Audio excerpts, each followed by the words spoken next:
Welcome to another movie plot and enjoy the memories. It begins with a family of Americans visiting the fictional African kingdom of Tigora. They almost run over a man buried up to his neck in a healing soil that the inquisitive Dr. Phillip and his wife has come to investigate. The chief Harambe warns the white fella to get his fingers out of his sacred soil when the rest of the Zambuli tribe shows up in intimidating fashion. They've come to finish off the healing ritual by plucking the planted human from the earth as the American wife Betsy comforts their young daughter Janet. In the morning the nosy tourists return up the mountain assuming that the source of this natural antibiotic trickles down from the crag behind it. They enter the off-limits cave to look around and seemingly forgetting that they have a daughter who goes searching for her missing parents. Whether it's the father's vandalism or mom shouting replies, the cave collapses on top of them and only the most respectful one survives. Coincidentally, the Zambuli have a prophecy that when the sacred mountain cries out it'll send to them a white savior, though they word it as a golden child. Because of this, the shaman claims the little girl and titles her queen of the jungle instead of just handing her in to the police like I would probably recommend. She teaches her to telepathically summon animals by touching her forehead, and she learns to ride a horse disguised as a zebra named Marika. She becomes a skilled Zambuli archer and grows into a beautiful woman named Sheena who traverses the jungles on vines like Tarzan. Her new mom leaves her behind at the village to travel to the nearby capital city to warn their king about a vision she had of him being murdered. Elsewhere, the spoilt Prince Otwani has returned to his home country of Tigora after a successful football career in America. He schemes with the white man to exploit the Zambuli mountain after discovering that it's filled with the valuable resource titanium. The only problem's that his big brother King Jabalani has always protected the territory from mining and treats Otwani like the brat that he is. There's also the king's fiancée, the Countess Zanda, who's having an affair with a lame prince and conspires to assassinate his brother. They have the arriving shaman arrested before she can warn the king, so she telepathically summons Sheena from her cell to come to the rescue. Meanwhile, the American reporter Victor arrives in Tigora with cameraman Fletcher, who receives the best responses to his silly questions. Any white folk here? Oh no, very black. He asks this because he just saw Sheena riding her mount in Zambuli territory, but Vic thinks that Fletch is just fantasizing about an albino gorilla. They've come here to film a story on the football prince, but during a formal dinner at the royal palace Fletch focuses on the true story of the night.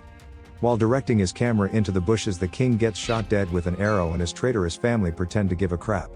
They frame the shaman as being the shooter despite being in custody this whole time, but Fletcher learns that he captured the footage to exonerate her. The king wasn't killed with a Zambuli bow but a crossbow from a tree, so the reporters travel to the prison in hopes of interviewing the wrongfully accused. Upon arrival, however, the queen of the jungle shows up on her zebra with an elephant named Chango, who knocks down the defenses to rescue her mother. She takes out all of the guards and makes a mess of the buildings while two little chimpanzees trip the jailers to obtain the keys. The reporters film the action and Vic risks getting killed when he punches a soldier for absolutely no reason besides an attractive blonde looked at him. When Sheena rides off, they follow her into the jungle like a bad smell, and the next morning get confronted by a pride of wild lions. Their large yet seemingly friendly leader Kibor keeps a close eye on them until Sheena swings in and assumes the strangers are her enemy. Since the writers have no current need for him, Fletcher just falls out of the truck and lays there like a prop in the background while Vic and Sheena talk. Of course. Easily convinced that the reporters are no threat, the local girl draws a circle to protect them with juju or something before running off to sit with the dying shaman.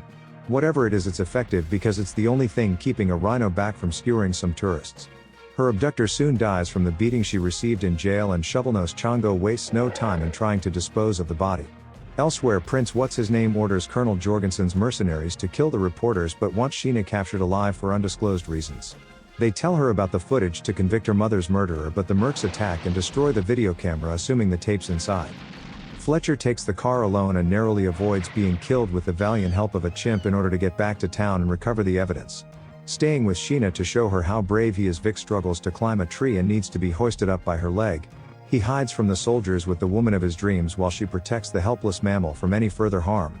The next day she bathes cheeks out in front of him, but Vic gets insecure when she makes fun of his hairy chest, as apparently all the Zambuli men are shaved. Nothing comes of this moment, just like nothing ever comes of Fletcher retrieving the evidence, as the prince has shut down all of the airports and communications.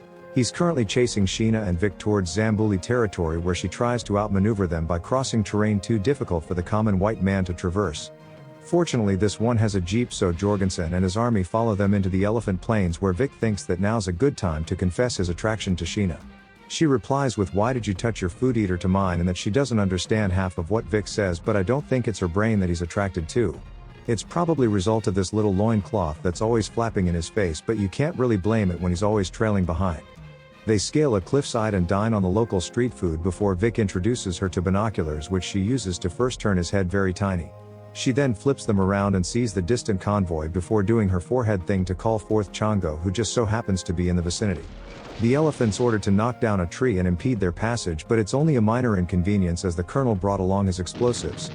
Continuing their retreat, Sheena begins to reciprocate Vic's feelings and the two smooch beside a bird-covered flat that marks the border of Zambuli land. They set up nettles as a trap for when the mercenaries arrive, which you would think is kind of useless, but somehow it manages to take two of these morons out.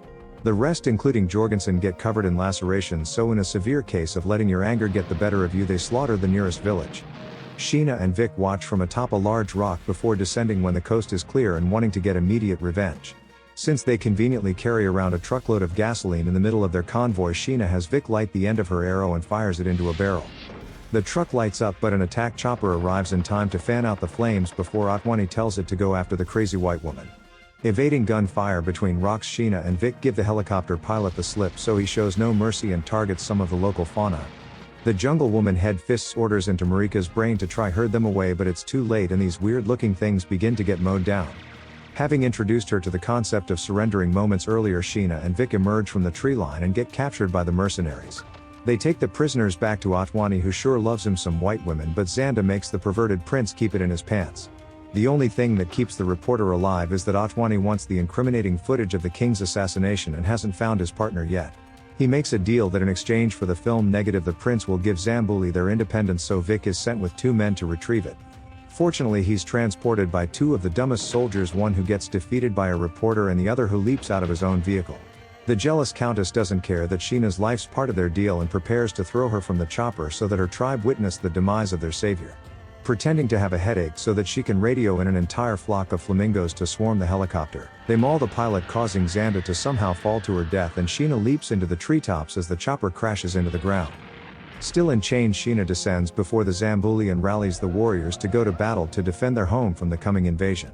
After discussing her plan with Chief Harambe, the Queen of the Jungle calls forth all of her animal friends in the nearby vicinity. When Prince Otwani arrives at the titanium-rich mountains, he orders Jorgensen to slaughter the tribe, but Sheena lures them down a dense road. Firing at Zambuli on one side and a vine swinging Sheena on their other, the convoy eventually becomes stuck on a pile of rocks. Having been lying in wait, Sheena and the tribe fire on them with arrows from high ground, while the animal kingdom push large boulders down the hillside. Jorgensen orders his men to retreat as Sheena commands a rhinoceros to charge the convoy and pierce a hole in the fuel tank. One of the chimps throws a live grenade, blowing up the truck, while the rest of the mercenaries get impaled by the tribe's spears in close quarters. The colonel is cornered by Harambe, who doesn't take any prisoners and instead runs him through as revenge for the slaughter of the neighboring tribe. Coincidentally, Otwani's the only other person to survive the ambush, so Sheena swings down onto Marika's back and chases after his jeep. In a high-speed zebra pursuit, Sheena fires arrows, but Otwani shoots out her mount in one hell of a stunt by this hopefully okay horse. As the prince turns around, Vic arrives driving straight towards them when Sheena nails Otwani with a mortal shot to the heart. He dies at the wheel, but for some reason, instead of taking 2 steps to the side, the Queen of the Jungle just runs in a straight line. She would be squished if Vic didn't come flying in and crash into Otwani, sending the hero flying through the air, but somehow still alive.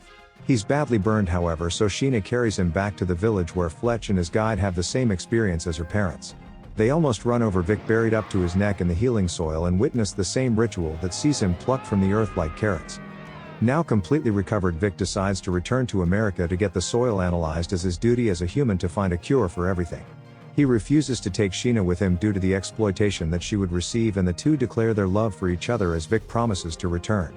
The final scene shows Sheena sitting heartbroken atop of her painted horse while Vic leaves on a plane with a baggage hold full of dirt. And the movie ends.